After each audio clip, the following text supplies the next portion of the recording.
Hi everyone, we're back with another video.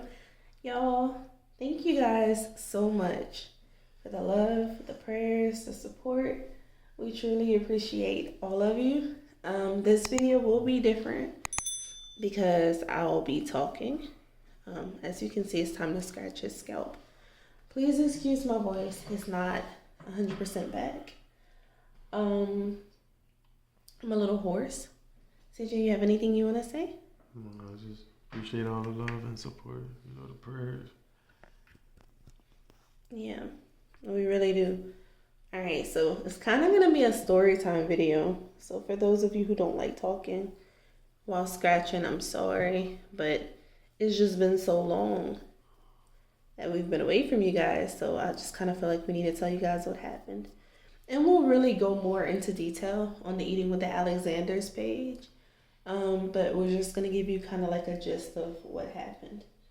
So, basically, as many of you know, I'm pregnant.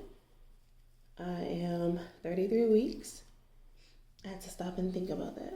But I'm 33 weeks, due at the end of May.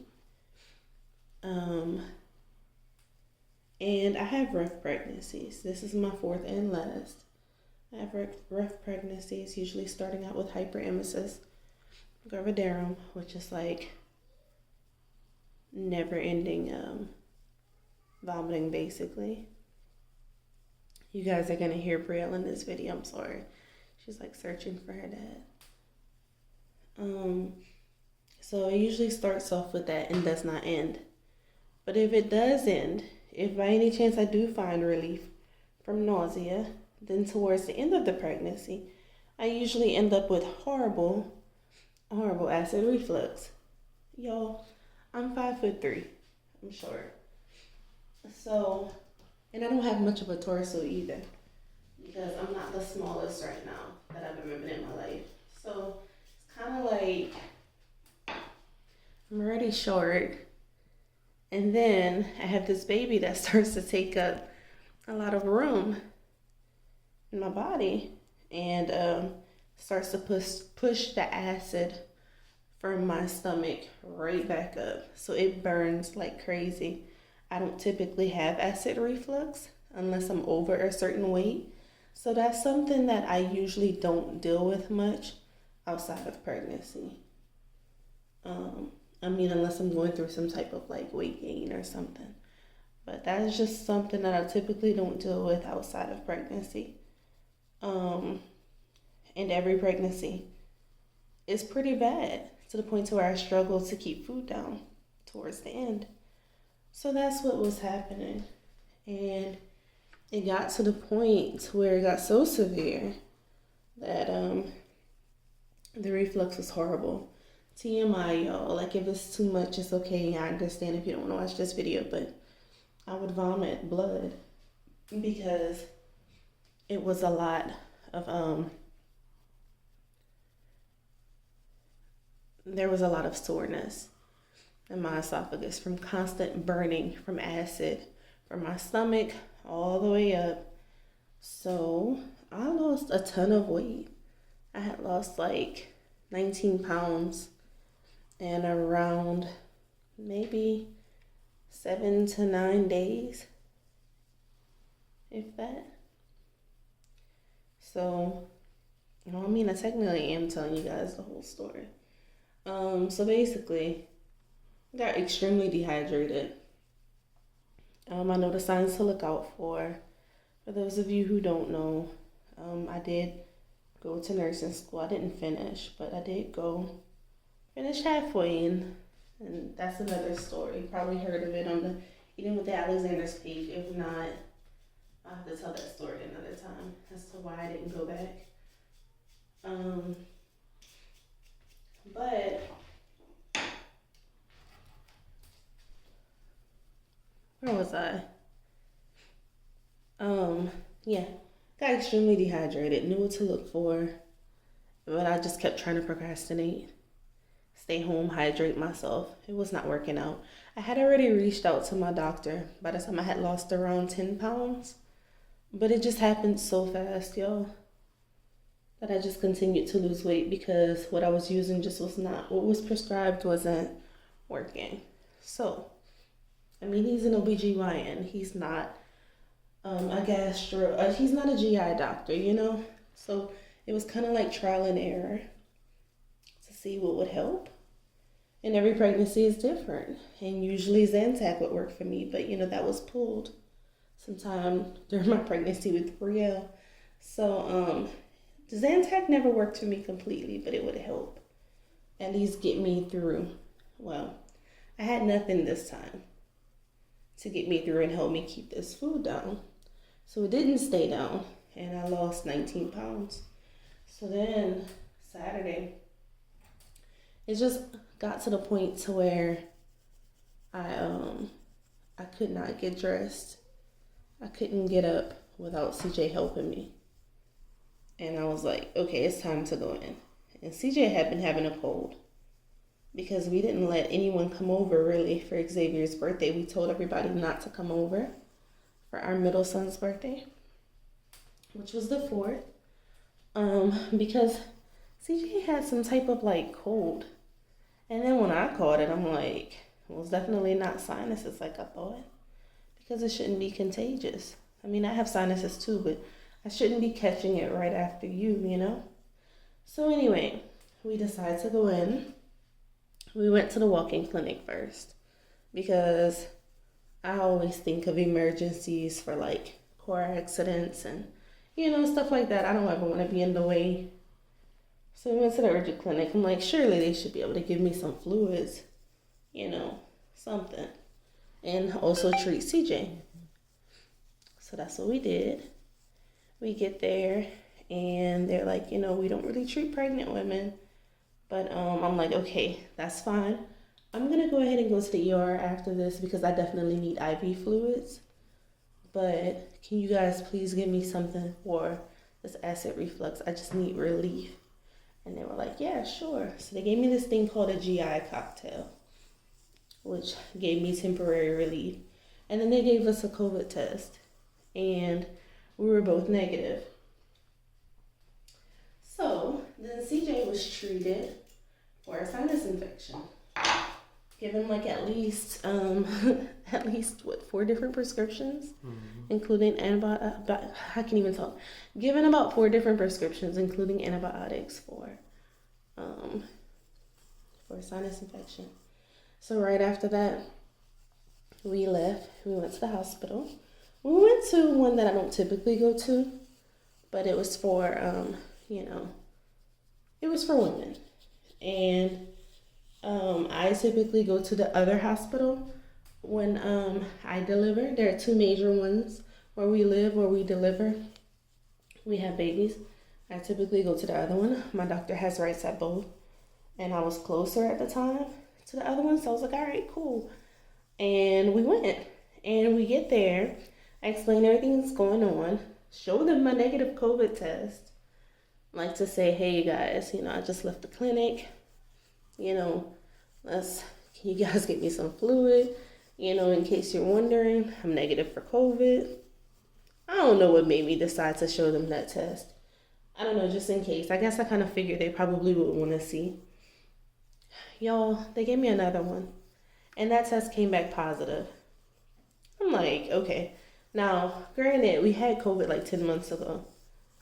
We had it 10 months ago, and because I don't know if you guys remember, that was around, it was close to Brielle's first birthday. We were still in quarantine or still at home dealing with some of the symptoms. So maybe 10, 11 months ago is the last time we had it. So yeah, that was interesting. So then it goes from you can have 2 visitors to now you're by yourself, nobody can come and really see you. So that sucked, but I only expected to be there a few hours. Maybe, I don't know. Then they started talking about admitting me, so I'm like, okay, I'll only be here about a night.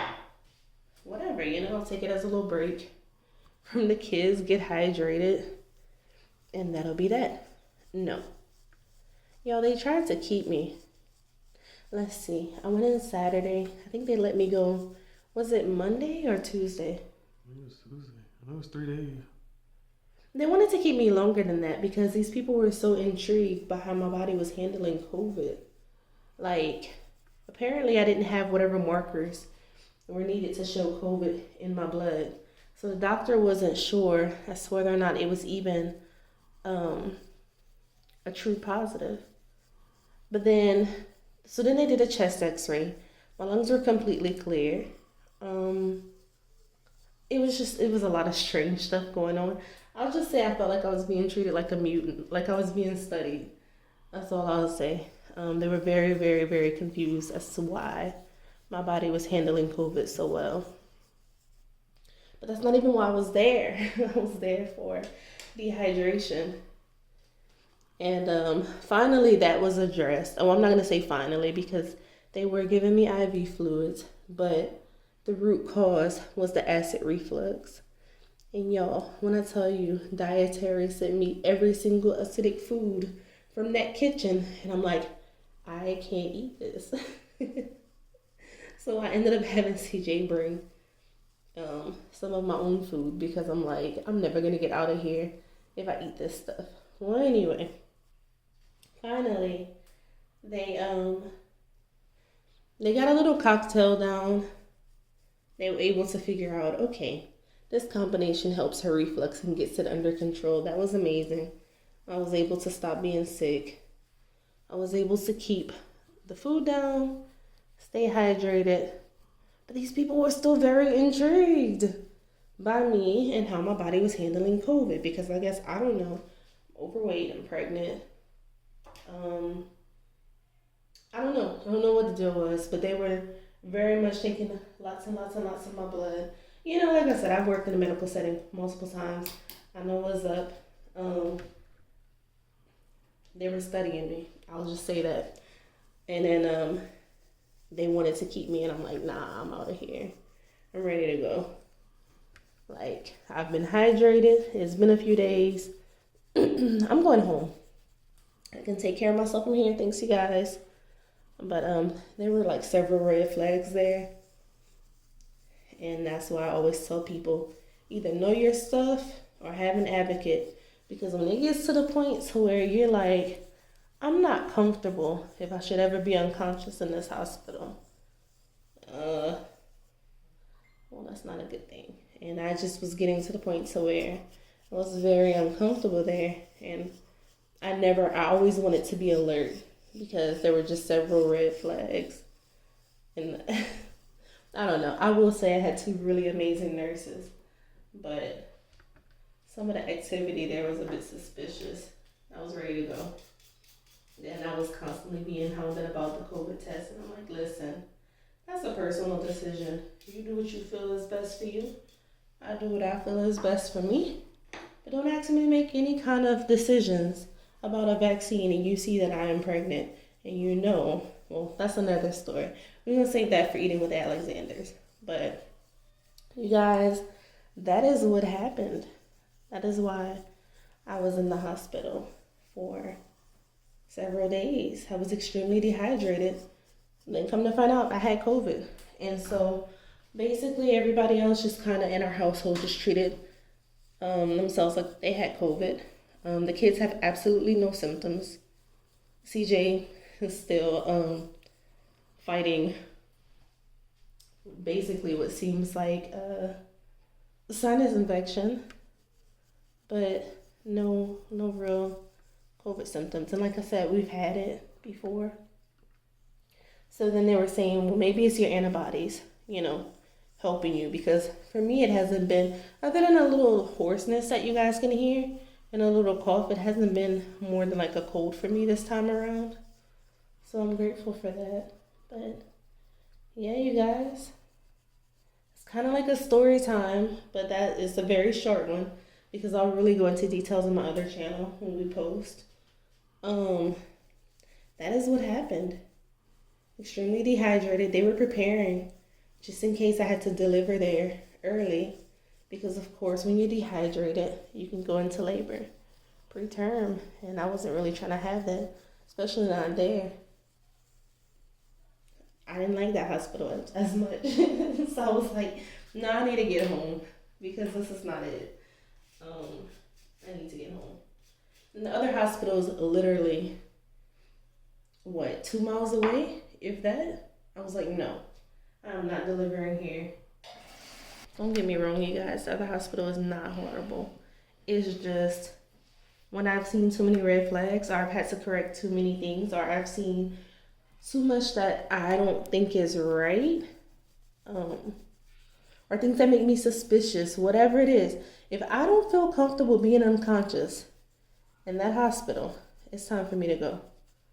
Like if something were to happen to me and I don't feel like I'd be in the best care, or I'd have to wonder what would happen while I'm like not conscious, and that's how I felt.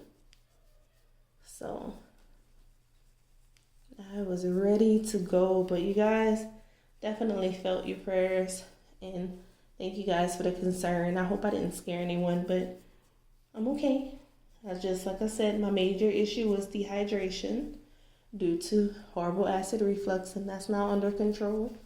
So now I'm just gonna kind of rest and relax until next month so I can have this baby.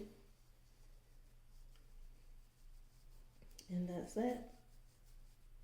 And for those of you who are saying, yeah, she said she was done last time.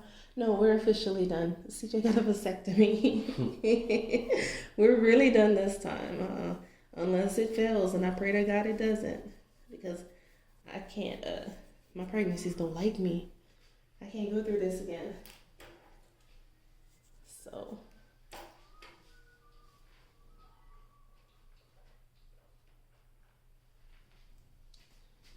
So yeah, you guys, that is pretty much the gist of what happened. I always say, definitely have somebody that you trust, that you can call on, a medical professional.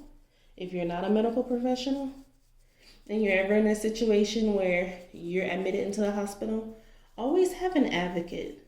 Please, that's so important. Always have somebody that you trust, that you can call on. If something is just not adding up or something doesn't sound right. Turn. Because people will just assume you don't know and take that as free reign to kind of do what they want sometimes.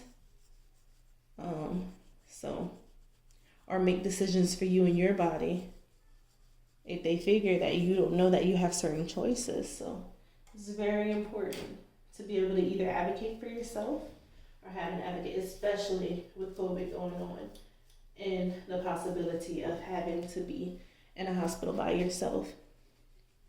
I tell CJ all the time what to look out for.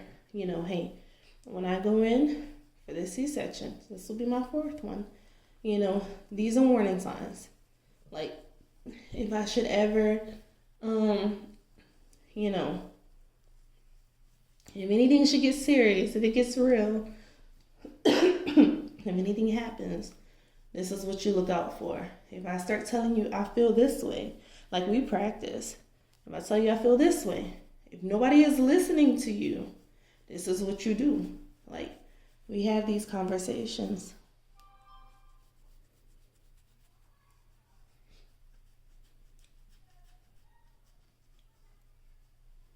Like, if he's expressing concern about me and I'm not able to speak and nobody's listening, our doctor's office is across the street. I'm like, you run across that skywalk and go get him and tell him it's urgent and that I prepped you for the, my doctor knows how I am, and he and I are like very close. Well, as close as a doctor and patient, I guess, could be. So if CJ goes running across that skywalk and is like, Kel told me if this should ever happen to come get you, my doctor's coming. Trust and believe. Trust and believe. He is coming. It wouldn't be a, hold on, let me make this, no.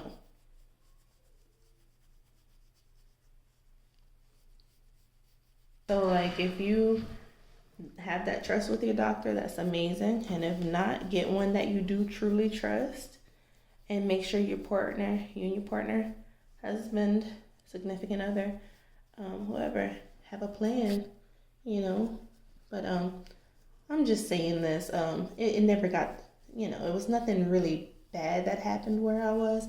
I'm just saying, you guys, it's just always good to like have these conversations, and like I said, always have an advocate if you can't advocate for yourself, if possible.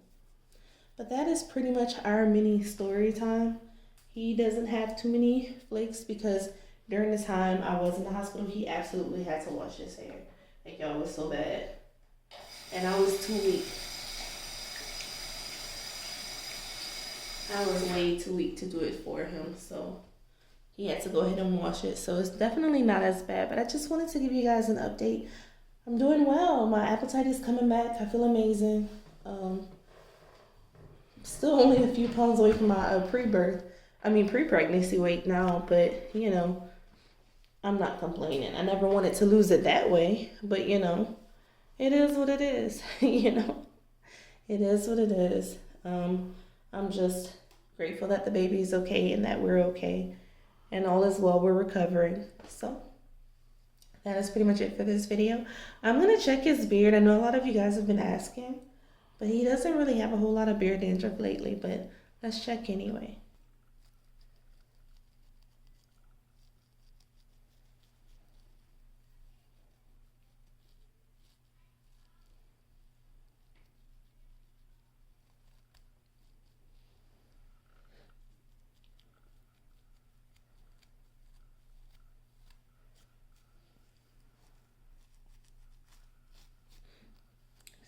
Guys, so you guys, I don't see much, so I'm not gonna waste your time with the beard.